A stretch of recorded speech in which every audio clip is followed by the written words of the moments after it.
one of our all-time favorite coaches, a man that I spent 6 of my 12 years in the NFL with, 3-time Super Bowl champion, 2-time NFL Coach of the Year, and best dressed coach in the NFL, Bruce Arians. Thanks for joining us, brother. Great to be here, guys. Great to see those faces, man. Hey, so we'll start with this. This is obviously the topic of the week. Jeff Saturday gets thrown into the interim coach mix. Do you have any thoughts on that? Do you like it? Do you think it's a good move? Do you think there's going to be more of that in the future? And kind of where do you see that? Yeah, I think there'll be more in the future if Jeff wins out. You know, it's a copycat league, and I'm happy for him. You know, he spent a lot of time around Jim Irsay, and it's one man I respect the hell out of is Jim Irsay. So it was different, but the league needs different every now and then. Sure. Yeah, I mean, especially you being that close to the situation, right? Because you see former players that jump into it, and you know, obviously, everybody saw Bill Cowher come to that, right? And you saw what Joe Thomas said. So you get a player's side of it, you get a coach's side of it. It is different. Everybody is hesitant to change, but you know that organization, right? Is this something you think he could remain as the head coach? Yeah, I think so. I mean, if he shows the leadership skills and rights that ship, he did a great job last week. You know, I think the best thing he did was put Matt Ryan back in there, give him a chance to win. You know, and the hell with the draft picks, whatever it cost his playing time. You know, and so yeah, I think that was a bold move. And see what goes on. If he keeps winning, man, yeah, I'd say he's got a shot. Well, because that's what, right, last week we were talking about on the show, and I said the people that I've been around, and you're the only one that I've seen it do it at a high level, but you also wore down over a number of years, right?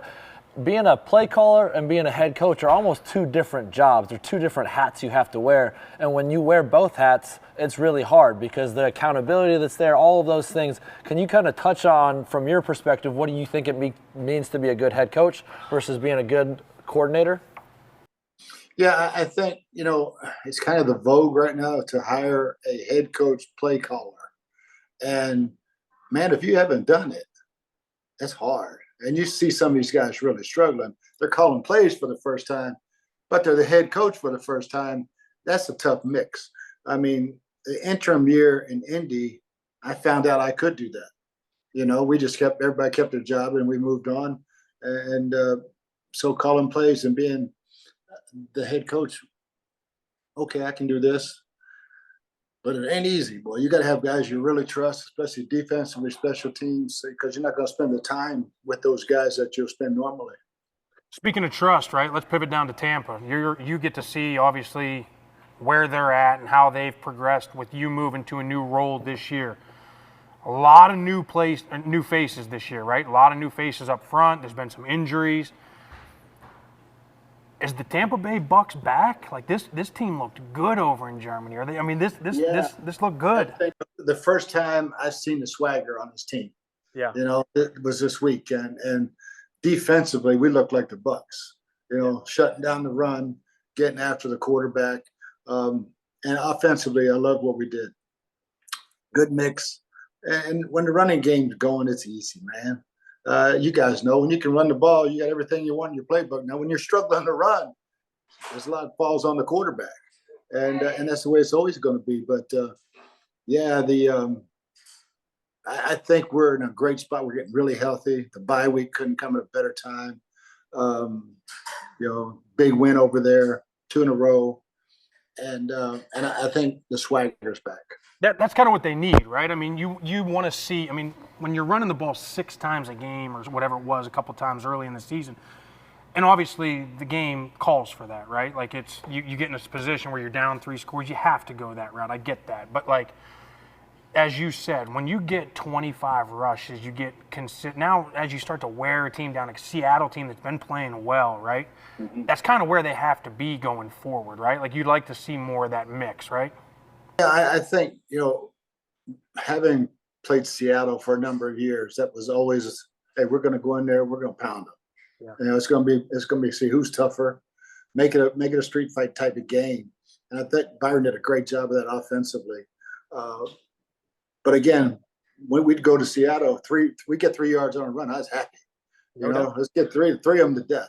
And they did a great job of that in a lot of short yardage third down situations, our conversion rate went way up because we're 3rd and 2 to 3 all day, and that makes the game easy. But when that run is 2nd and 9 and it's 3rd and 10 and you've run it twice, it ain't so easy, and that was it. That was early in the season. One thing that I always, learned from you early on when we were in Indianapolis and then it converted over to Arizona is you always harped on situational football. I feel like there's a just with what we're getting for quarterbacks, they're not understanding situational football nearly as much as they used to. You look at these young guys, and yes, they're talented, but because of what they're doing in college, right, they just tried to play offense and just do all of these things. These young quarterbacks and the development of young quarterbacks in particular, do you think that's an area of concern moving forward? Yeah, I think certain offenses hinder their development. The one field, half field readers, they never get to the other side. They never get to a backside check down. So they're never reading the field and then relying on athletic ability.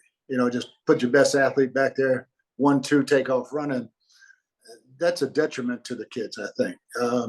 Never getting in a huddle, having been a quarterback, you get in a huddle, you call a play, you call a certain way. Everybody looking to the sideline, that doesn't develop any leadership for me, changing the play from the sideline. So, yeah, I think now there's some college teams now that are really, really developing good quarterbacks. And they're doing it the right way. They're putting them in pro-style offenses. And I think 7-on-7 football from high school all the way, you're gonna have quarterbacks coming for the next 20 years. There for a while when it was all wishbone option football, it was hard to find quarterbacks. Yeah. So let me piggyback off that then. If you've got a high school quarterback coming up right now, where would you want to see him go? There's a number of places. I think Bill O'Brien at Alabama does a hell of a job. He's been an NFL coach. Steve Sarkisian does a hell of a job. I like what they're doing at Georgia. They're out there, and I think when you're a mother or father of a high school quarterback, you got to be really picky. You got to be really picky. Probably the same thing with offensive linemen too, right? Like at the end of the day, right? Like, no doubt. Yeah. I mean, you look at Michigan; they're going to run the ball. Yeah. Ohio State's going to run the ball. Alabama's going to run the ball. So yeah, LSU, the same thing. I mean, you look at traditional. Hey, let's cinch it up and go. Yeah. You're going to get developed in all three phases. It kind of works hand in hand. That's a great point, and I think you're gonna see more and more of that. The teams going to the Michigans, and you're gonna see more of those guys. Obviously, you see it every year with the Notre Dame guys being able to kind of transition better of recent. Yeah, but you've been in the huddle in springtime, and the guy's never been in a 3-point stance. Coming in from college, he's never been. You got to teach him how to get in a 3-point stance. Some of them are ugly. Nothing pisses me off more than when I see a center come in, he's holding the tip of the ball to snap at shotgun. Nothing pisses me off more. So, yeah. Well, listen, coaching's been synonymous with you, and that's kind of what you've done. You have taken a step upstairs. Do you like what you're doing? Do you like the role you're in right now? Yeah, I love it, man. I get my fix every day. I get to go to practice. If I want to cuss anybody out, I can. Usually Gabbert, and Brady hears same old trick, Drew. Oh, yeah. And but it's fun. Then I can go watch film with the guys if I want to, and then go play golf. I mean, I've never played golf in the fall. It's kind of cool. How was your golf game? Getting a little bit better. I'm back down in single digits. There we go. That Achilles set me way back last year. I mean, I remember, man. That was tough. That was tough watching. Yeah. You beaten Clyde yet? I beat him yesterday, and you got to get the bet right. You got to win the last 9 and 18. That's the whole thing. No doubt. Well, hey, man, we appreciate it. We won't hold you anymore. Appreciate you joining us. You're an absolute stud and a legend in our eyes, and we couldn't thank you enough for joining us, brother. I appreciate you guys, and best of luck with this, man. Thanks, brother. Thank you. You got it, baby. Appreciate you, man.